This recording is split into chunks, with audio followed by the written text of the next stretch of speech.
خرجت فول وجهك شطر المسجد الحرام وإنه للحق من ربك ومن غافل عما تعملون ومن حيث خرجت فول وجهك شطر المسجد الحرام وحيث ما كنتم فولوا وجوهكم شطره لئلا يكون للناس عليكم حجة إن الذين ظلموا منهم لا تخشوهم واخشون وليتم نعمتي عليكم ولعلكم تهتدون كما أرسلنا فيهم رسولا منكم يتلو عليكم آياتنا ويزكيكم ويعلمكم الكتاب والحكمة ويعلمكم ما لم تكونوا تعلمون فاذكروني أذكركم واشكروا لي ولا تكفرون يا أيها الذين آمنوا استعينوا بالصبر والصلاة إن الله مع الصابرين ولا تقولوا لمن يقتل في سبيل الله أموات بل أحياء ولكن لا تشكرون ولنبلونكم بشيء من الخوف والجوع ونقص من الأموال والأنفس والثمرات وبشر الصابرين الذين إذا أصابتهم مصيبة قالوا إنا لله وإنا إليه راجعون أولئك عليهم صلوات من ربهم ورحمة وأولئك هم المهتدون. آپ جہاں سے نکلیں اپنا منہ نماز کے لیے مسجد حرام کی طرف کر دیا. یہی حق ہے آپ کے رب کی طرف سے. جو کچھ تم کر رہے ہو اس سے اللہ تعالیٰ کی خبر نہیں. اور جس جگہ سے آپ نکلیں اپنا منہ مسجد حرام کی طرف سے اور جہاں کہیں تم ہو اپنے چہرہ اسی طرف کیا کر تاکہ لوگوں کی کوئی حجت تم پر باقی نہ رہ جائے سوائے ان لوگوں کے جنہوں نے ان میں سے ظلم کیا. تم ان سے نہ ڈرو مجھ سے ہی ڈرو تاکہ میں اپنی نعمت تم پر پوری کروں اس لیے بھی کہ تم راہ راست کیا. جس طرح ہم نے تمہیں سے رسول بھیجا جو ہماری آیتیں تمہارے سامنے تلاوت کرتا ہے اور تمہیں پاک کرتا ہے اور تمہیں کتاب اور حکمت اور وہ چیز سکھاتا ہے جن سے تم محروم تھے. اس لیے تم میرا ذکر کرو میں بھی تمہیں یاد کروں گا. میری شکر گزاری کرو اور ناشکری سے بچو. اے ایمان والو صبر اور نماز کے ذریعے مدد چاہو. اللہ تعالیٰ صبر کرنے والوں کے ساتھ ہے. اور اللہ تعالیٰ کی راہ میں شہیدوں کو مردہ مت کہو وہ زندہ ہے لیکن تم نہیں سمجھتے. اور ہم کسی نہ کسی طرح تمہاری آزمائش ضرور کریں گے. دشمن کے ڈر سے بھوک پیاس سے مال و جان اور پھلوں کی کمی سے. اور ان صبر کرنے والوں کو خوشخبری دے دیجیے جنہیں جب کوئی مصیبت آتی ہے تو کہہ دیتے ہیں کہ ہم خود اللہ تعالیٰ کی ملکیت ہے اور ہم اسی کی طرف لوٹنے والے ہیں. ان پر ان کے رب کی نوازشیں اور رحمتیں ہیں اور یہی لوگ ہدایت یافتہ ہیں.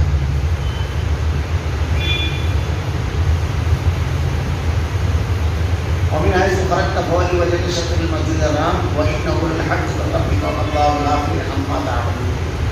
آپ جہاں سے نکلے اپنا منہ نماز کے لیے مسجد حرام کی طرف کر دیا.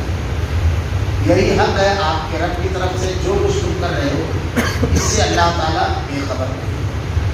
یہ تحویل قبلہ جو تبدیل کیا گیا تو اللہ رب العالمین اسی حکم کو پھر کچھ الفاظ کا فرق اور کچھ احکامات کے فرق سے اللہ رب العالمین نے بیان کیا. پہلی چیز تو یہ کہ آپ جہاں سے بھی نکلے اپنا منہ نماز کے لیے مسجد حرام کی طرف کر دیا. کسی بھی مقام پر آدمی ہو پوری دنیا کے مسلمان جب عبادت کریں گے تو ان کے لیے صاف حکم ہے کہ وہ اپنا منہ مسجد حرام کی طرف کریں. کعبۃ اللہ کی طرف رک کر کے نماز پڑھنا. کسی اور طرف رک کر کے نماز پڑھنا یا نماز کی کیفیت میں آنا یہ دوسرے ہے. یہ غلط ہے. اسی سے اگر ہم دیکھیں تو بہت ساری چیزیں رد ہو جاتی ہیں. بہت ساری چیزیں رد ہونے کا مطلب یہ کہ بہت ساری نمازیں لوگوں نے بنا لی ہے. کچھ ہے صلاۃ غوثیہ ہیں. کچھ لوگ جو ہیں وہ تصور میں تو آپ کو صلاۃ الفیہ الگ الگ قسم کی نمازیں ملی. تصور سب سے پہلی چیز نماز صرف اللہ کے لیے پڑھی جائے کیونکہ وہ عبادت ہے اور عبادت صرف اللہ کے لیے ہے. قرآن میں اللہ ارشاد فرماتا ہے قل کہہ دیجیے ان صلاتی میری نماز ونسکی ومحیایا ومماتی للہ رب العالمین. میری قربانی میرا جینا میرا مرنا سب اللہ رب العالمین. تصوف میں ایک نماز ہے جو کنویں میں الٹے لٹک کر کے پڑھتا ہے. اب ظاہر سی بات ہے کہ ایک آدمی اگر الٹا لٹک کر کے نماز پڑھے گا تو اس کا رخ کس طرف رہے گا؟ زمین کی طرف ہوگا. جبکہ اللہ رب العالمین بالکل صاف حکم دے رہا ہے آپ جہاں سے نکلے اپنا منہ نماز کے لیے مسجد حرام کی طرف کر دیا. اس کے بعد وضاحت اللہ تعالیٰ کر رہا ہے یہی حق ہے اور آپ کی رب کی طرف سے یہی چیز حق ہے. اس کے علاوہ اگر آدمی کرتا ہے تو یہ انسانوں کا نہیں اللہ کا فیصلہ ہے کہ وہ غلط ہے. اور اللہ کی طرف سے ہے یہ، تو بندگی بندہ ویسی کرے جیسی اللہ نے کرنے کا حکم دیا. اس میں تمام چیزیں آتا ہے. جو کچھ تم کر رہے ہو اس سے اللہ تعالیٰ بے خبر نہیں. ہماری ہر چیز کی خبر اللہ رب العالمین کی ہے، وہ ہے اس نے حکم دے دیا، عمل کرنے کے بارے میں بتا دیا، وضاحت کر دی. اب اس کے بعد اگر آدمی اس کے مطابق نہیں کرتا ہے تو ایسا نہیں ہے کہ اللہ سے چھپی ہوئی ہے بات، اور اللہ کے سامنے کھڑے ہو کر کے حساب دینا ہے. ہر چیز کی خبر ہے اللہ تعالیٰ کو. جس جگہ سے ومن حیث خرجت فول وجهك شطر المسجد الحرام، جس جگہ سے آپ نکلے اپنا منہ مسجد حرام کی طرف لے. وَمَا كُنتُمْ فَوَلُّوا وُجُوهَكُمْ شَطْرَهُ، اور جہاں کہیں تم ہو اپنا چہرہ اسی طرف کرو. اللہ رب العالمین نے تیسری مرتبہ یہ حکم دیا. ان 3 مرتبہ حکم دینے کی حکمت سلف نے یہ لکھی ہے کہ پہلا جو حکم آیا تو اس لیے تھا کہ اللہ کے نبی صلی اللہ علیہ وسلم بار بار اپنے سر کو آسمان کی طرف اٹھاتے، چہرہ اٹھاتے اور بار بار آسمان کی طرف دیکھتے. تو اللہ رب العالمین نے ارشاد فرمایا قد نری تقلب وجهك في السماء فلنولینک قبلۃ ترضاها. وہاں پر یہ حکم آیا کہ ہم آپ کے چہرے کا بار بار آسمان کی طرف اٹھنا دیکھ رہے ہیں، اور جو آپ کی خواہش ہے اللہ رب العالمین نے اس کو پورا کر دیا. دوسری بار یہ جو حکم آیا تو اس لیے اس کی حکمت لوگوں نے بیان کی کہ یہ نسخ منسوخ حکم تھا تو پختگی کے لیے تاکید ضروری تھی. اور یہ ایک اور بات اس کے ساتھ ساتھ کہ یہود جو کہتے تھے ان لوگوں کو واضح ہو جائے، اور مسلمانوں کے اوپر بھی اور مشرکین مکہ پر بھی. تیسری مرتبہ جو حکم دیا اللہ رب العالمین نے تو آگے اس کی وضاحت خود ہو رہی ہے. اچھا، ہر حکم کے بعد اس کی وضاحت ہے. پہلے پر اللہ کے نبی کی خواہش، دوسرے پر اللہ رب العالمین نے اس کو حق قرار دیا، صحیح قرار دیا، اور اللہ تعالیٰ نے کہا یہ حکم میری طرف سے. تیسری مرتبہ جب کہا تو کہا تاکہ لوگوں کو کوئی حجت، لوگوں کی کوئی حجت پر باقی نہ رہے. لوگوں کی حجت کیا رہے گی؟ ایک تو یہ کہ یہود اپنی کتابوں میں یہ لکھا ہوا پاتے تھے کہ آخری نبی جو آئے گا اس کا قبلہ مسجد حرام کعبۃ اللہ. اب اگر کعبۃ اللہ نہیں ہوتا قبلہ تو لوگوں کی حجت ہوتی، اور ہماری طرف سے ان پر حجت قائم ہو گئی کہ تمہاری کتابوں میں آخری نبی کی جو اللہ تعالیٰ نے بتایا کہ یہ ان کا قبلہ ہوگا. اور ایک اور چیز کہ اللہ رب العالمین نے افضلیت دی کہ اب ساری قیادت اور امامت قبلہ اول مسجد حرام کی طرف رک کر کے نماز پڑھنے والوں کی طرف پلٹ گئی ہے. اللہ رب العالمین نے ارشاد فرمایا سوائے ان لوگوں کے جنہوں نے ان پر ظلم کیا تم ان سے نہ ڈرو، مجھ سے ڈرو تاکہ میں اپنی نعمت تم پر پوری کروں، اس لیے بھی کہ تمہارا راستہ پاؤ. اب یہاں پر ایک اور بات، جب قبلہ تحویل ہوا، قبلہ بدلا، تو کبھی کبھی ایسا ہوتا ہے کہ باطل جو ہے اس کو کچھ نہیں ہوتا، تو کوئی ایسی چیز اس کو نظر آ جائے بس وہ بولنے لگتا ہے. تو مشرکین مکہ قبلہ مانتے تھے مسجد حرام کو، کعبۃ اللہ کو، تو ان کے لیے ایک دلیل آنے کہ دیکھو ہمارے قبلے کی طرف وہ کیا، ابھی دھیرے سے ہماری باتوں کو بھی ماننے لگے گے. یعنی ایک چیز انہوں نے پکڑی تو اس کو بنیاد بنائی. اللہ تعالیٰ کہتا ہے یہ ظالم لوگ. ظالم کون؟ انہوں نے تو ظلم کیا تھا، مسجد حرام سے روکا تھا لوگوں کو، انہوں نے تو ظلم کیا تھا، گناہ کیا تھا، شرک کی مداومت کی تھی، نبی کو اور صحابہ کو ختم کرنے کی کوششیں کی تھی، جنگیں کی، سارے جرائم سے ان کے کھانے میں پڑے ہوئے تھے. اللہ رب العالمین کہتا ہے ان سے نہ ڈرو، صرف اللہ سے ڈرو. کسی کی تانا بازی، کسی کا خوف، کسی کی اور کوئی چیز آدمی کے دل میں حق کو ماننے میں رکاوٹ نہیں بننا چاہیے. کبھی کبھی ایسا ہوتا ہے کہ اگر آپ حق پر عمل کریں تو کچھ نہ کچھ تانا لوگ دیتے ہیں کہ پھر آپ لوگ ایسا کیوں کرتے ہیں. تو دوسرے اور ہمارے کرنے میں ایک بنیادی فرق یہ یاد رکھنا چاہیے.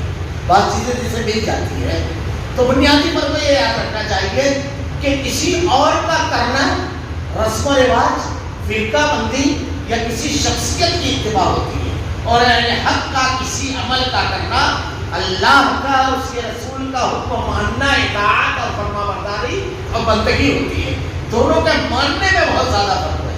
جسے میں ایک مثال اکثر دیا کرتا ہوں کہ اللہ کے نبی صلی اللہ علیہ وسلم نے ارشاد فرمایا کہ مکھی اگر کسی مشروب میں شوربے والی چیز پہ گر جائے اور آپ کی طبیعت میں انقباض نہ، آپ کی طبیعت مطمئن ہے اور وہ چیز بہت زیادہ نہیں ہے، ہونے کی ہے تو چاہے آپ اس کو نئی طبیعت چاہ رہی ہے تو ضائع کرتے اور نہیں تو اس کو ڈبا کر کے مکھی نکال کر پھینکتے ہوئے، اس لیے کہ مکھی کے ایک پر میں جراثیم ہوتی ہے بیماری کی اور ایک پر میں شفا ہوتا ہے، یعنی وہ بیماری کے جتنے اثرات مکھی جیسے بیٹھتی ہے تو وہی پر ڈباتی ہے پہلے، تو جتنے اثرات اس کے ہوتے ہیں سارے اثرات کو ختم کر دیتا ہے دوسرا پر اگر آپ ڈبوتے ہیں۔ اب جب یہ روایت لوگوں نے بیان کی تو حدیث کا مذاق اڑانے والوں نے کیا کہا، کسی مکھی چوس قسم کے مولوی نے اس حدیث کو بنایا ہے، جب دیکھو مکھی گر گئی تو نہیں تو سیدھے سیدھے تو اس کو ڈبا کر کے نکالنا، حالانکہ اگر 2 لیٹر 4 لیٹر دودھ ہو رہے مکھی گرے تو ان کا دل بیٹھنے لگتا ہے، پھر بنا ادھر ادھر دیکھے چپکے سے نکال کر رکھتے ہیں۔ خیر بات دوسری ہے، جب علم اور تحقیق میں ترقی کی تو لوگوں نے لیبارٹری میں لے جا کر کے جب اس کو ٹیسٹ کیا تو واقعی مکھی کے اندر وہی دونوں چیزیں پائی گئی جو اللہ کے نبی نے بیان کیا کہ ایک پر میں جراثیم بیماری کی اور ایک پر میں شفا ہے، دونوں پر ڈوب جائے تو معاملہ بالکل برابر سنابر ہو جاتا ہے۔ اب ان لوگوں نے مانا تو ان کے اور حدیث کے ماننے والوں میں بنیادی فرق ہے کہ انہوں نے لیبارٹری کی تحقیق کو مانا، ہم نے محمد رسول اللہ صلی اللہ علیہ وسلم کی زبان اقدس سے نکلا، کسی تصدیق اور تحقیق کی ضرورت نہیں ہے۔ یہ سب سے بڑی بات ہے کہ اللہ کا حکم رسول کی زبان اقدس سے سنے آدمی اور مان لے میں تسلیم کر لے گے، تو دوسروں کے ماننے میں ٹکراؤ جب ہوتا ہے کہ ہم کیا مانتے ہیں تو تم بھی مانتے ہو، تو ہمارے اور ان کے ماننے میں بنیادی فرق یہ ہے کہ آپ کا ماننا کیسا ہے۔ اگر ایک آدمی کوئی عمل اس لیے کرتا ہے کہ اللہ اور اس کے رسول کا حکم ہے، شریعت ہے، اس کا اجر، اس کی کیفیت، اس کا معاملہ الگ ہے، اور ایک آدمی اس لیے کرتا ہے کہ رسم و رواج سے چلا آ رہا ہے، باپ دادا سے چلا آ رہا ہے، تو اس کا معاملہ وہ باپ دادا کے دین پر ہے، جس کا معنی جس کے مطابق اس نے عمل کیا، یہ حجت ہوتی ہے۔ کما ارسلنا فیکم رسولا منکم یتلو علیکم آیاتنا ویزکیکم ویعلمکم الکتاب والحکمہ ویعلمکم ما لم تکونوا تعلمون، جس طرح ہم نے تمہیں میں سے رسول بھیجا۔ بہت پیاری بات ہے، بار بار کی ایک اشکال اور ایک بدعقیدگی جو بہت پہلے لوگوں میں آتی ہے، وہ یہ کہ اللہ رب العالمین کے بندوں میں اگر اللہ رب العالمین کسی کو کوئی خوبی عطا کرتا ہے اور خاص طور سے نیکی اور بڑائی والی، تو اس کے بارے میں لوگوں کا مزاج یہ ہوتا ہے۔ مولانا ابوالکلام آزاد رحمۃ اللہ علیہ کہتے ہیں کہ کسی شخصیت کو بڑی ماننے کے لیے آدمی کا اور قوموں کا مزاج یہ ہے کہ جب تک اس کو ترسماتی دیومالائی شخصیت نہ بنانے میں جب تک کہ جیسے ان کو اطمینان ہی نہیں ملتا ہے، اور پھر یہ ہوتا ہے کبھی کبھی کہ اس شخصیت کو انسانوں کے کھانوں سے نکال دیا جاتا ہے، یا اس کی خوبیاں انسانوں میں ہو ہی نہیں سکتی ایسی بیان کر دی جاتی ہے۔ اللہ رب العالمین نے بار بار اس کی وضاحت کی کہ اللہ نے ہمارے درمیان جو رسول بھیجا وہ ہمیں بھی سے بھیجا، یعنی ہماری ہی طرح تھا، بالکل ساری چیزیں اس کی زندگی میں، پیدائش ہوئی، بچپن گزارا، اس کے بعد معاشی تنگی۔ اللہ کے نبی صلی اللہ علیہ وسلم کہتے ہیں کہ میں بچپن میں بکریاں مکہ کے لوگوں کی چرایا کرتا تھا، بچپن میں یتیمی کی زندگی گزاری، آپ نے تجارت کی، شادی کی، بیماری سے دوچار ہوئے، صدمہ، تکلیف پہنچی، آپ کی اولادیں آپ کی زندگی میں وفات پائی، ساری چیزیں آپ کے ساتھ ہوئی، آپ زخمی کے میدان جنگ میں سب کچھ۔ مشرکین مکہ کا یہی اعتراض تھا، وہ کہتے تھے بڑی عجیب بات ہے، یہ ہماری طرح بازاروں میں چلتا ہے، کھاتا ہے، پیتا ہے، ہمیں علم میں تو کوئی فرق نہیں ہے، یہ نبی کیسے؟ ان کے سمجھ میں یہ بات نہیں ہے۔ قرآن میں اللہ تعالیٰ نے ان کی اس بات کو نقل کیا ہے۔ اللہ رب العالمین، میں اکثر ایک بات کہتا ہوں اور سلف نے لکھا ہے کہ شیطان بڑا خطرناک ہے، تلوار کا دونوں دھارا استعمال کرتا ہے۔ ذرا غور کیجیے، مشرکین مکہ انسان مانتے تھے، نبی نہیں مانتے۔ جب شیطان نے دیکھا کہ آپ کی نبوت کا سکہ چل گیا، دنیا مان لی، تو اس نے شیطان نے دوسرا دھارا تلوار کا استعمال کیا۔ آج کے دور میں لوگ انسان نبی مانتے ہیں، انسان نہیں مانتے۔ مشرکین مکہ انسان مانتے تھے، نبی نہیں، اور آج کے دور میں لوگ کہتے ہیں نبی ہے مگر انسان نہیں ہے۔ شاعری لکھی نا، تم کو دیکھا جب سے لباسی مچھلی میں ہر بشر کی تمنا کرے انسان ہو جائے، اور بعض لوگوں نے تو مبالغے کی حد کر دی۔ اللہ استغفر اللہ، ایسی ایسی بات کہی، وہی جو عرش پر مستوی کا خدا ہو کر اتر آئے مدینے میں مصطفیٰ کا موت اللہ، کسی نے اللہ سے ملا لیا، کسی نے کوئی اور. حالانکہ اگر آپ قرآن و حدیث کا مطالعہ کریں تو اللہ تعالیٰ نے انسانوں کے بارے میں ارشاد فرمایا وَلَقَدْ كَرَّمْنَا بَنِي آدم، ہم نے بنی آدم کو فضیلت کی عزت دی. اللہ کے نبی صلی اللہ علیہ وسلم کو انسان ماننا اور انسان مان کر انسانوں میں سب سے افضل اور بہتر، سب سے اعلیٰ اخلاق کا حامل، اللہ کا سب سے برگزیدہ، سب سے نیک، سب سے متقی بندہ ماننا یہ اصل ہے. ورنہ اگر آدمی انسانوں کے کھانے سے نکالتے ہوئے تو افضلیت کیا ہے. اور اللہ تعالیٰ نے ہم کو کہا لقد کان لکم فی رسول اللہ اسوۃ حسنہ، تمہارے لیے اسوہ نمونہ کون ہے؟ محمد رسول اللہ صلی اللہ علیہ وسلم کے ساتھ. اب دیکھیے دنیا کے اندر اگر جب سمپل دیا جاتا ہے تو مال پہ وہی ہے. کیا سمپل الگ اور مال الگ دیں گے تو اس کو کیا بولا جاتا ہے؟ دیانتداری ہے. یہ اللہ تعالیٰ انسان نے بھیجی اور ہم کو کہے کہ یہ اس کی طرح رہو. رب العالمین استغفر اللہ نہ، اللہ نے کہا انفسکم، تم میں سے. اور اللہ تعالیٰ نے دوسری جگہ قرآن میں کہا کسی نبی کو نہیں بھیجا مگر وہ انسان، کسی نبی کو نہیں بھیجا. تو ہماری طرح انسان تھے، ساری ضرورتیں تھیں، لیکن اس کے باوجود اللہ کے نبی نے اللہ کے احکامات پر خود عمل کر کے بتایا. اس کا مطلب ہم بھی احکامات پر عمل کریں. وہ احکامات ایسے ہیں کہ انسان ان تمام عوارض اور ضرورتوں اور تمام کمیوں اور خامیوں اور کمزوریوں کے ساتھ ان احکامات پر عمل کر سکتا ہے. تو اللہ تعالیٰ نے کہا بڑا انعام کہ جس طرح ہم نے تمہیں میں سے رسول بھیجا، رسول منکم. اور رسول کیا کام کرتے ہیں؟ دیکھیے رہنما قیادت کے لیے جس کو اللہ نے چنا ہمارے رہبری کے لیے، وہ کیا کرتے تھے؟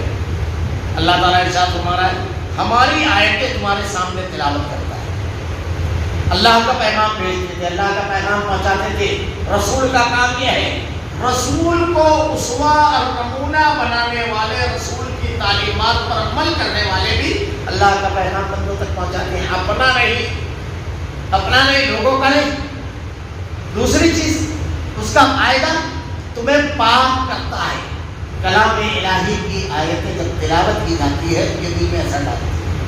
پاک کس سے ہوتا ہے؟ اپنی گناہوں سے، برائی سے، نافرمانی سے، اللہ کی ناراضگی تمام چیزوں سے بچ جاتا ہے. پاک جیسے کپڑا ہے، اگر اس پر سارا مائل کچھ ہے دھو دیا جائے بالکل صاف ہو جائے تو ایسے ہی آدمی کا اخلاق اور اس کا کردار اللہ کے کلام کی آیتیں تلاوت کرنے کی بنیاد پر پاک اور صاف ہوتا ہے. آدمی گفتگو کرتا ہے، اللہ کے نبی نے کہا جھوٹ نہ کہو. مومن جھوٹا نہیں ہوتا. آدمی جھوٹ چھوڑ دیا، اس کا کردار پاک ہو گیا، اس کی زبان بالکل پاک ہو گئی. یہ بات چگلی، لوگوں کو برے لقب سے پکارنا، برے لقب لہجے میں گفتگو کرنا پاک ہو گیا وہ. اب اس معنی میں اگر دیکھیں تو اللہ کے نبی صلی اللہ علیہ وسلم کی شخصیت بالکل پاک نظر آئے گی ہر چیز سے. اور صحابہ کرام کی آپ نے یہی تربیت کی. اچھا قرآن کی آیتیں جو ہیں، میں نے اس سے پہلے والے درس میں کچھ تھوڑی سی گفتگو کی تھی اس سلسلے میں. قرآن کی آیتیں، اللہ کے نبی صلی اللہ علیہ وسلم کی حدیث. اگر آپ کسی کی اصلاح کرنا چاہتے ہیں، کسی کی خرابیوں کو دور کرنا چاہتے ہیں اور اس کو اچھائی کے راستے پر گامزن کرنا چاہتے ہیں تو آدمی کی عقلی دلیلیں، آدمی کے اپنے الفاظ، آدمی کا اپنا انداز گفتگو وہ وزن اور وہ قوت نہیں رکھتا جو اللہ کے کلام، اللہ کے نبی صلی اللہ علیہ وسلم کی احادیث ہے.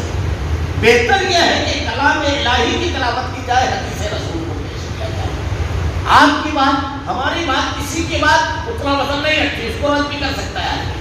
لیکن اللہ کی بات اور رسول کی بات جب آتی ہے تو آدمی خاموش ہو جاتا ہے. کلام الہی اور کلام نبی، آپ دیکھیے اس کی تاثیر.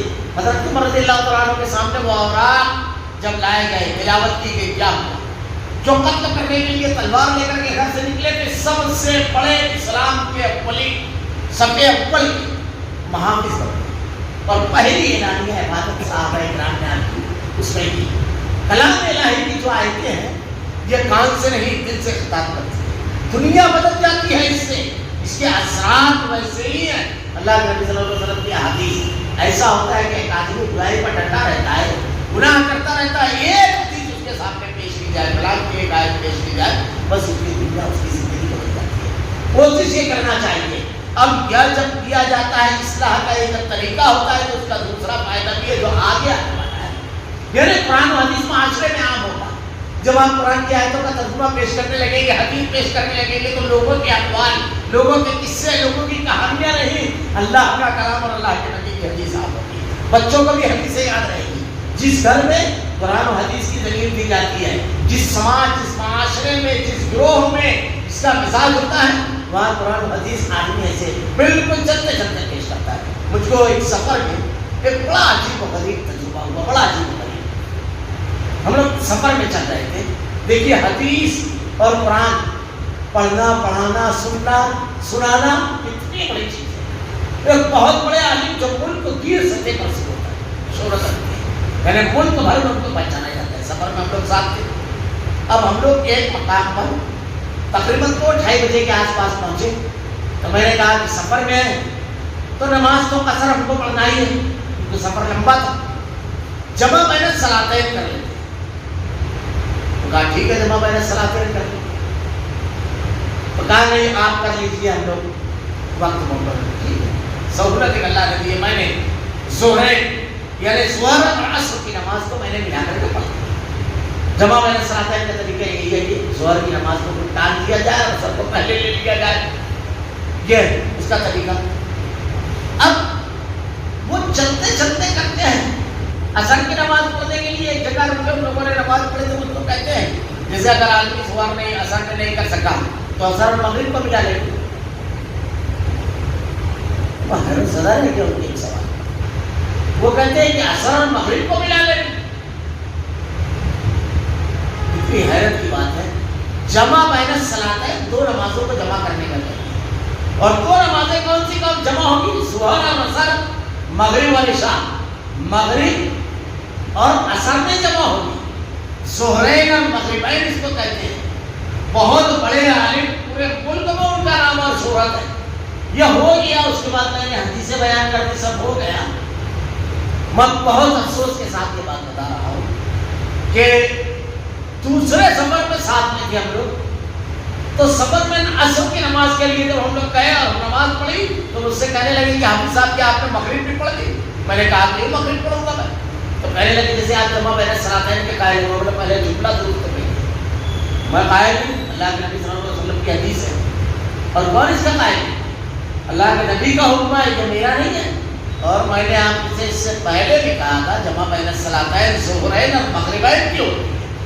یہ حدیث پڑھنے اور پڑھانے کا جو سلسلہ نہیں ہے اس کی وجہ سے ہے۔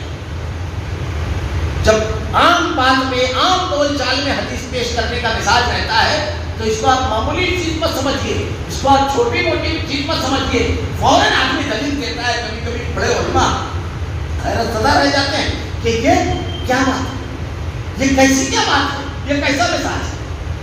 حدیث کو ماننے کا جو ایک بہت بڑا بیان کرنے کا، ہر معاملے میں حدیث رسول کو پیش کرنے کا جو مزاج ہوتا ہے اس کی وجہ سے یہ فرق پڑتا ہے۔ تو اللہ کے نبی صلی اللہ علیہ وسلم کی تعلیم کیا ہے؟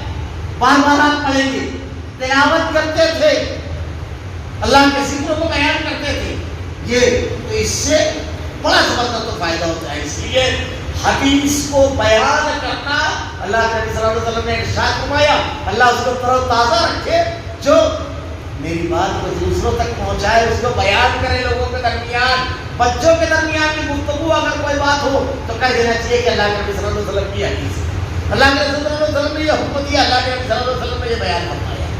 یہ سب چیزیں نہیں مفہوم، اور یہ سیدھا سیدھا بہت لمبی لمبی حدیثیں نہیں ہوتی ہے، تو بہتر یہ ہے کہ حدیث کو زیادہ سے زیادہ اپنے درمیان سماج اور معاشرے میں دلیل اور گفتگو کے لیے استعمال کیا جائے، اور یہ اس وقت ہوگا جب ہم علمی مجلسوں میں بیٹھیں گے، قرآن و حدیث کا مطالعہ کریں گے، ان سے پڑھیں گے، یہ سب آیتیں اس وقت حاصل ہوں گے۔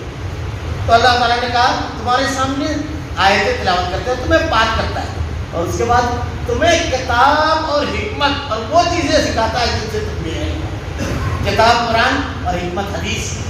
تو قرآن و حدیث سکھاتا ہے، اور جس چیز سے بھی علم ہے، شریعت کے تمام احکامات سے بھی علم ہے، کیونکہ شرک اور بدعات سب سے بڑی جہالت اور گمراہی ہے، سب سے بڑی گمراہی دنیا کی سب سے بڑی جہالت ہے شرک، دین سے دوری، اللہ کا نظام، اللہ کا نازل کردہ دین، اللہ کا نازل کردہ قانون، اللہ کا نازل کردہ ہدایت پر آدمی عمل کرے، یہ اس سے لاحق ہے۔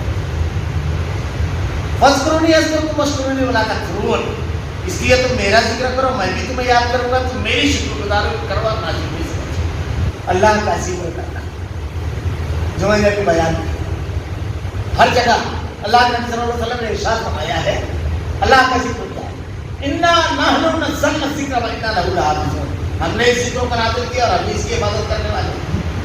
اللہ کے نبی صلی اللہ علیہ وسلم کے بارے میں اللہ نے کہا ورفعنا لک ذکرک، ہم نے تیرے ذکر کو بلند کیا، اور اس کے بیان کرنے سے الا بذکر اللہ تطمئن القلوب، ذکر پڑھنے ذکر کو بیان کرنے سے قلب کے اطمینان کا باعث ہے۔ کہ بڑی پیاری تشریح سلف نے لکھی ہے، ایک تو یہ ذکر کی کثرت سے بنانے کا ہوتا ہے، دوسری بات ذکر اللہ کے فیصلے کو، قرآن کو، حدیث کو کہا جاتا ہے، بہت مشکل میں آتی ہے۔ اب اس کے سامنے یہ ہے کہ اللہ رب العالمین کی مشیت، اللہ رب العالمین کے حکم کے بغیر ایک پتا بھی نہیں ہلتا ہے، اطمینان ہو جاتا ہے۔ اللہ رب العالمین کی مشیت، کوئی اس کو تکلیف نہیں ہوتی۔ ذکر اللہ تعالیٰ، اللہ کے نبی نے ارشاد فرمایا کہ اللہ تعالیٰ کہتا ہے اگر تم مجھ کو اپنے دل میں یاد کرو تو میں اپنے آپ میں تم کو یاد کروں گا۔ اگر تم مجلس میں میرا تذکرہ کرو گے، لوگوں کے درمیان میرا ذکر کرو گے، میرا تذکرہ کرو گے، میرا ذکر کرو گے تو میں اس سے بہتر مجلس فرشتوں میں تمہارا ذکر کروں گا۔ تم اعلانیہ کرو گے، میں اعلانیہ کروں گا۔ تم میری طرف چل کر آؤ گے، میں تمہاری طرف جاؤں، تم میری طرف قدم بڑھاؤ گے، لپکے گا تم، اللہ رب العالمین اس کی طرف لپکتا ہے۔ تم میری طرف چل کر آؤ گے، میں تمہاری طرف دوڑ کر آؤں گا۔ اللہ تعالیٰ نے ارشاد فرمایا کتنی بڑی نعمت ہے۔ اللہ کے نبی نے ارشاد فرمایا کہ جس مجلس میں اللہ کا کلام اور اللہ کے نبی کی حدیث بیان کی جاتی ہے، فرشتے اس کو ڈھانپ لیتے ہیں۔ اب ہمارے گھر میں آپ بیٹھیں گے، اہلیہ بیٹھیں گے، بچے بیٹھیں گے، ہم نے ایک دو روایتیں بیان کر دی، قرآن کی کسی آیت کا ترجمہ بیان کر دیا، اس کے لیے ضروری نہیں ہے کہ اشتہار لگے اور اس کے بعد باقاعدہ ٹائم طے ہو۔ یہ اللہ کے ہمارے گھر میں اللہ کا ذکر ہو گیا، یہ فرشتوں کا پر بچ گئے، اللہ نے ہمارا تذکرہ، ہم اپنی بیوی بچوں میں اس وقت کے کلام کا، اس نبی کے، اللہ اس کے نبی کی احادیث کا تذکرہ کر رہے ہیں، وہ فرشتوں میں ہمارا تذکرہ کر رہا ہے۔ یہ معمولی چیزیں نہیں ہیں، بہت بڑا فائدہ ہے۔ تو اللہ تعالیٰ کہتا ہے تم میرا ذکر کرو، میں بھی تمہیں یاد کروں گا۔ اللہ رب العالمین ہمیں یاد کرے، اعزاز کی انتہا ہے، اور اللہ نے اس کا فارمولہ بتا دیا، تم سیکھو۔ دوسری بھی چیز ہے تنہائی میں کچھ اذکار کا معمول بنانا چاہیے۔ اللہ کے نبی نے ارشاد فرمایا خفیف طارئ اللسان ثقیل طارئ الميزان، خفیف طارئ الرحمن، رحمان کو انتہائی محبوب کون سے لوگ ہیں جو زبان پر بہت آسان، میزان پر بہت وزنی، سبحان اللہ وبحمدہ، سبحان اللہ العظیم، سبحان اللہ، الحمدللہ، اللہ اکبر آدمی کہتا ہے تو اللہ تعالیٰ جنت میں طرف چلا جاتا ہے۔ اللہ کے نبی صلی اللہ علیہ وسلم نے ارشاد فرمایا جو مجھ پر درود بھیجتا ہے اللہ اس کے اوپر 10 رحمتیں نازل فرماتا ہے، 10 گناہ اس کو دور کرتا ہے رب العالمین۔ اتنا اس کا فائدہ ہے، اللہ رب العالمین اس کے اوپر رحمتیں نازل فرماتا ہے۔ ہم کچھ اذکار کو اپنا معمول بنائیں، زبان کو اس سے تر رکھے، خالی دماغ شیطان کا گھر ہوتا ہے، ادھر ادھر بہتا رہتا ہے، سنتا رہتا ہے، تنہائی ملے کچھ اذکار اللہ اور ہمارے درمیان وہ جو اذکار ہے وہ جو ہم پڑھتے ہیں۔ اللہ نے دوسری چیز کی ارشاد فرمائی کہ شکر گزاری کرو، ناشکری سے بچو۔ اگر ذکر کرنے کے ساتھ شکر کی زبان آدمی کو ملی کامیاب، شکر گزاری اللہ کی نعمتوں پر شکر ادا کرنا۔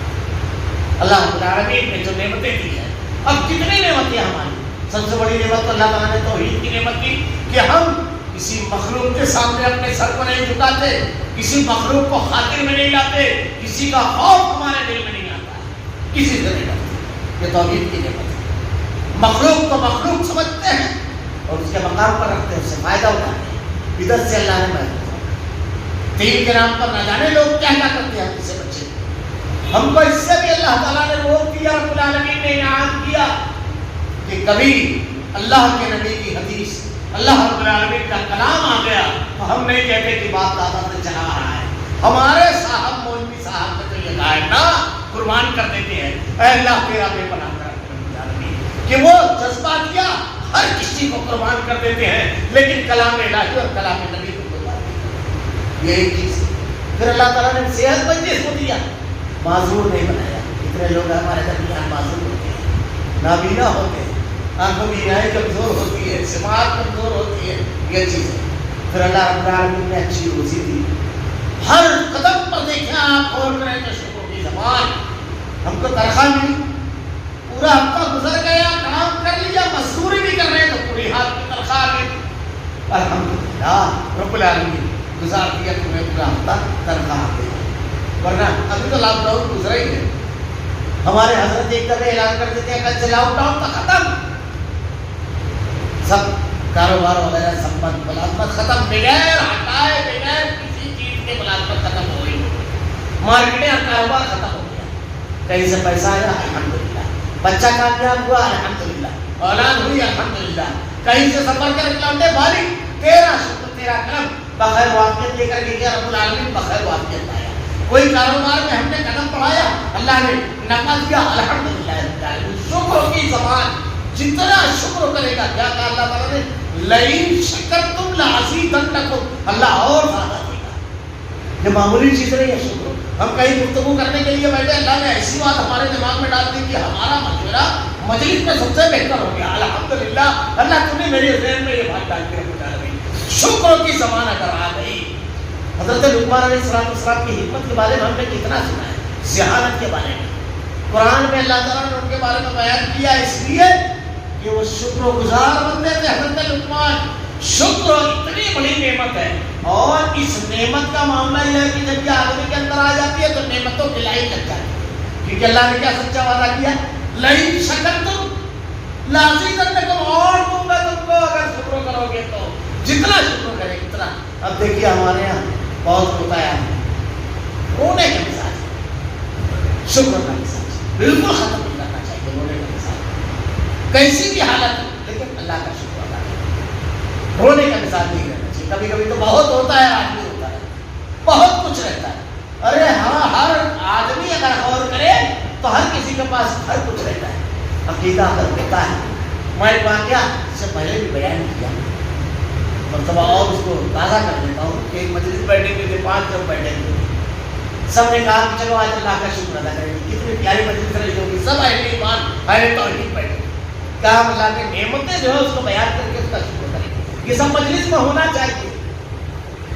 تو جب بیٹھے تو ایک نے کہا میرے پاس کارخانہ ہے، سازی ہے، پلاٹ ہے، بچے سب سیٹ ہو گئے ہیں، کاروبار میں، نوکریوں میں، پڑھ لکھ لیے ہیں الحمدللہ. اللہ نے سب دیا، عزت دی، ایمان دیا، صحت. دوسرے نے بھی بیان کیا اسی قسم کی کیفیت. تیسرے کی بھی، چوتھے کی بھی. 5 آدمی بیٹھے. 4 لالم دار جس کو ہمارے یہاں کہتے ہیں، ہر چیز، اولاد، مال، سب نعمتوں سے، عزت، سب صحت. 5واں جو شخص بیٹھا ہوا تھا وہ بیماری میں تو جھوجھ ہی رہا تھا. مستور آدمی، بلا مبالغہ، کبھی کبھی اس وقت اس کے یہاں مانگا ہوتا تھا، اس وقت پاکا ہوتا تھا. لیکن بڑی پیاری چیز ہے اللہ پر توکل، اللہ سے محبت آدمی کو بدل دیتی ہے. وہ کہتا ہے جب اس سے کہا جاتا ہے کہ تجھ کو اللہ نے کیا نعمتیں دی ہے بیان کر، تو وہ کہتا ہے رب العالمین نے مجھ کو صبر کی نعمت دی. میرے پاس صبر کی نعمت ہے. محرومی جب میرے سامنے آ کر کھڑی ہوتی ہے یہ نعمت آ جاتی ہے. اللہ تو جس حال میں رکھا دیتا ہے. احساس محرومی کبھی مجھ کو کچوٹے نہیں لگاتا ہے. صبر کی نعمت یہ یاد دلاتی ہے کہ اللہ اس کا بڑا انعام دے گا، اس کا صبر کرے گا. صبر کی نعمت اللہ رب العالمین نے. یہ ہے سوچ مثبت، جس کو بولتے ہیں پازیٹو تھنکنگ ہمارے یہاں جس کو بولتے ہیں. یہ اسلام کی تجدید کی وجہ سے اور یہ ذکروں کی کثرت کی وجہ سے، اللہ سے تعلق مضبوط ہونے کی وجہ سے مومن کے اندر کبھی احساس محرومی نہیں آتی. تو اللہ نے کیا کہا، ناشکری سے بچو. ناشکری سے بچنا ہے کیوں؟ اس کے نقصانات بہت سارے ہیں ناشکری سے بچنے کے. لئن شکرتم لازیدنکم ولئن کفرتم ان عذابی لشدید، اور اگر تم انکار کرو گے تو اللہ رب العالمین کا عذاب بڑا شدید. یہ نقصان دہ ہے. شکر گزاری، ارے چہرے پر مسکراہٹ ہوتی ہے شکر گزار بندے کے. نہیں تو دوستوں کے مجلس میں اس کا تو ہمیشہ ہونا ہی رہتا ہے. یہ بولتے ہیں نہ شکر گزار بندہ. اللہ تعالیٰ اس بات کو ارشاد فرماتا ہے، یا ایھا الذین آمنوا استعینوا بالصبر والصلاۃ ان اللہ مع الصابرین. اے ایمان والو، صبر اور نماز کر کے گھر کی مدد چاہو. اللہ پر صبر کرنے والوں کے ساتھ سب سے بہترین آدمی کو سنبھالنے والی چیز یہ 2 چیزیں.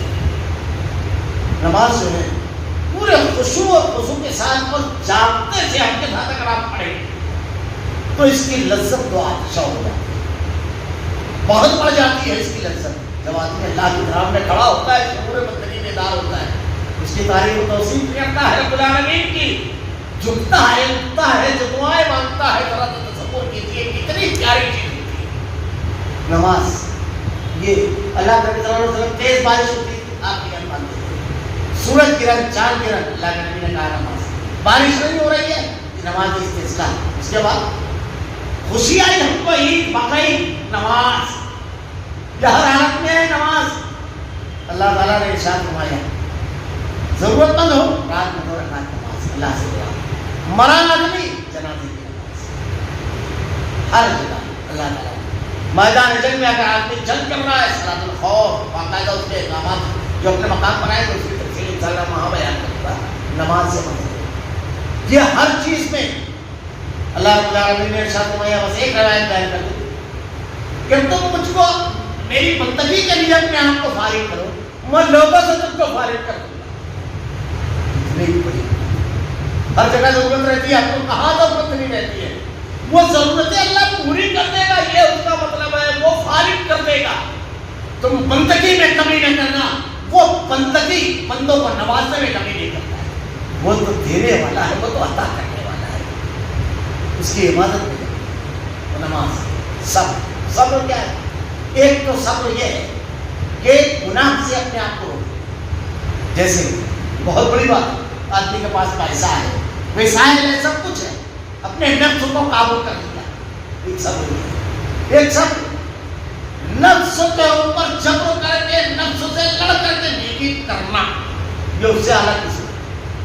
یہ اس سے اعلیٰ قسم. صبح کا ٹائم میں فجر کی نماز کے لیے آگ نہیں ہوتی، لیکن آدمی اٹھا، سردی کا موسم ہے، ٹھنڈے پانی سے وضو کیا، مسجد ہے، سب یہ دیکھیے انتہائی گرمی ہے لیکن روزہ صبر کیا. مان اب ہے نا ہمارے یہاں 10,000 روپئے کا 5 موبائل ہے، گھر میں قربانی کے لیے 8,000 کا ہوتا ہے، تو نکالا کٹتا نہیں ہے. اس کا سب نیکی پر بڑھتا ہے، جمتا ہے. اور اس پر جو اذیت اور تکلیف آتی ہے تو اس تکلیف پہ گلے شکوے نہیں کرتا ہے، بلکہ نیکی پر ڈٹا رہتا ہے اور اللہ کی رضا اور خوشنودی کی تلاش میں رہتا ہے. بہت بڑی چیز ہے. اللہ کے نبی نے ارشاد فرمایا بندہ مومن جو اس کی صرف 2 کیفیت ہوتی ہے: شکر کرنے والا شاکر بندہ، صبر کرنے والا صابر. جب انعام ملا شکر، اور جب آزمائش آئی تو صبر کیا. بڑی زبردست. اور صبر کا کتنا انعام ہے. اگر قرآن پڑھے تو اللہ تعالیٰ نے کہا انما یوفی الصابرون اجرهم بغیر حساب. بے حساب اجر اللہ تعالیٰ صبر کرنے والے کو دے گا. سورہ سجدہ، حمید سجدہ دیکھیے، اللہ نے کہا ہے صبر کرنے والے کے بارے میں وما یلقاها الا الذین صبروا وما یلقاها الا ذو حظ عظیم. اوپر میں نے ایک صفت بیان کی ہے، ولا تستوی الحسنۃ ولا السیئۃ ادفع بالذی احسن فاذا الذی بینک وبینہ عداوۃ کانہ ولی حمیم. پہلے بیان نیکی اور برائی برابر ہے. برائی کو نیکی سے روکو. اگر یہ کرو گے تو اللہ تمہارے دشمن کو بھی تمہارا حامی اور مددگار بنا. مگر یہ بہت اونچے کردار کے حامل لوگ کرتے ہیں. بڑی اہم چیز ہے کہ نماز اور صبر کے ذریعے بدلنا. اس میں ایک بڑا مشہور واقعہ حضرت ام سلمہ کا ہے کہ ان کے شوہر ابو سلمہ کی جب وفات ہوئی تو ابو سلمہ کی جب وفات ہوئی تو اللہ کے نبی صلی اللہ علیہ وسلم نے مصیبت کے وقت ایک دعا بتائی: انا للہ و انا الیہ راجعون، اللہم اجرنی فی مصیبتی، مخلوق کی خیر ہو. تو انہوں نے ان کے شوہر نے آ کر کے کہا، خوشی خوشی آئے، کہا اللہ کے نبی نے بہت پیارے دعائیں کی. اللہ کے نبی صلی اللہ علیہ وسلم وہ دعا بتائی، انہوں نے یاد کر لی. حضرت ابو سلمہ ایک غزوے میں شہید ہوئے تو انہوں نے دعا کی رب العالمین سے اپنے اہل و عیال کے، اور اللہ نے قبول کیا. بڑے نیک بہت اچھا. ام سلمہ کہتے ہیں کہ میں یہ دعا پڑھنے لگی، لیکن میں سوچتی تھی کہ مجھ کو کوئی ابو سلمہ سے بہتر نظر نہیں آتا تھا مدینہ. لیکن میں دعا پڑھنے لگی. ایک روز اللہ کے نبی صلی اللہ علیہ وسلم میرے گھر تشریف لائے. میں خال کو طباقت دے رہی. جو صحابیات تھے وہ لوگ گھروں میں بکریوں کی اور اونٹ کی جو خال ہے اس کو طباقت دیا کرتے. تو طباقت دے رہے تھے. اللہ کے نبی تشریف لائے. اللہ کے رسول صلی اللہ علیہ وسلم نے اپنا پیغام دیا. میں نے کہا اللہ کے نبی میں عمر دراز ہوں، اور تھوڑا سا مزاج میں سختی، اور میں کوئی بات اگر آپ کو کہہ دوں تو میری تو دنیا اور آخرت سب تباہ ہو جائے گی، اور میں عیال دار ہوں، بچے بھی۔ اللہ کے نبی صلی اللہ علیہ وسلم نے ارشاد فرمایا عمر تو میری بھی کافی ہے، پختہ ہوں۔ اور رہی مزاج کی بات، ہم اللہ سے دعا کروں گا اللہ رب العالمین نرم کر دے گا مزاج کو، بڑی سمجھنے والی بات ہے۔ اللہ کے نبی نے اپنی اہلیہ کے لیے، اپنے بچوں کے لیے جو بیان فرمایا ہے، کبھی بچوں میں دیکھو کہ ذرا سا سختی آ گئی، اللہ سے دعا کرو رب العالمین اس کے لیے دعا کرو۔ کبھی اہلیہ کو دیکھیں کہ تھوڑا سا نرم گرم معاملہ ہے تو دعا کرو رب العالمین ذرا سا اس کو نرم کرو، اللہ اس کی سوچ بدل دے رب العالمین۔ دل اللہ کی دو انگلیوں کا درمیان ہے، مزاج اللہ بدلتا ہے، سوچ اللہ بدلتا ہے۔ محنت ہم کو کرنا ہے لیکن اللہ سے دعا بھی مانگنا ہے۔ کیا کہا؟ دعا کیا سکھائی؟ ربنا ہب لنا من ازواجنا و ذریاتنا قرۃ اعین واجعلنا للمتقین اماما، کہ میری بیوی اور بچوں کو میری آنکھ کی ٹھنڈک بنا، انہیں متقیوں کا امام بنا، یہ دعا سکھائی ہے۔ تو ہمیشہ اپنے اہل و عیال کے لیے دعا کرنا چاہیے، اپنے دوست و احباب کے لیے دعا کرنا چاہیے، اپنے پڑوسیوں کے لیے۔ جب ہم کسی کے لیے دعا کریں گے فرشتہ ہمارے لیے دعا کرے گا، اور اللہ مزاج کو بدلتا ہے۔ تو ساری محنت کے ساتھ ساتھ دعا بھی بہت زیادہ ضروری ہے۔ اللہ تعالیٰ نے قرآن میں ارشاد فرمایا نا، رب اجعلنی مقیم الصلاۃ ومن ذریتی ربنا وتقبل دعاء ربنا اغفر لی ولوالدی وللمؤمنین یوم یقوم الحساب۔ تو بہرحال جب اللہ کے نبی صلی اللہ علیہ وسلم نے نکاح کا پیغام دیا تو حضرت سلمہ نے اس کو قبول کر لیا، اور اس کے بعد کہتی ہے وہ سوچتی تھی کہ ابو سلمہ سے بہتر کون؟ تو دیکھیے اللہ تعالیٰ نے کائنات کے سب سے بہتر آدمی کی ضروریت کو مجھے دیا۔ دعا کا مزاج بنانا چاہیے۔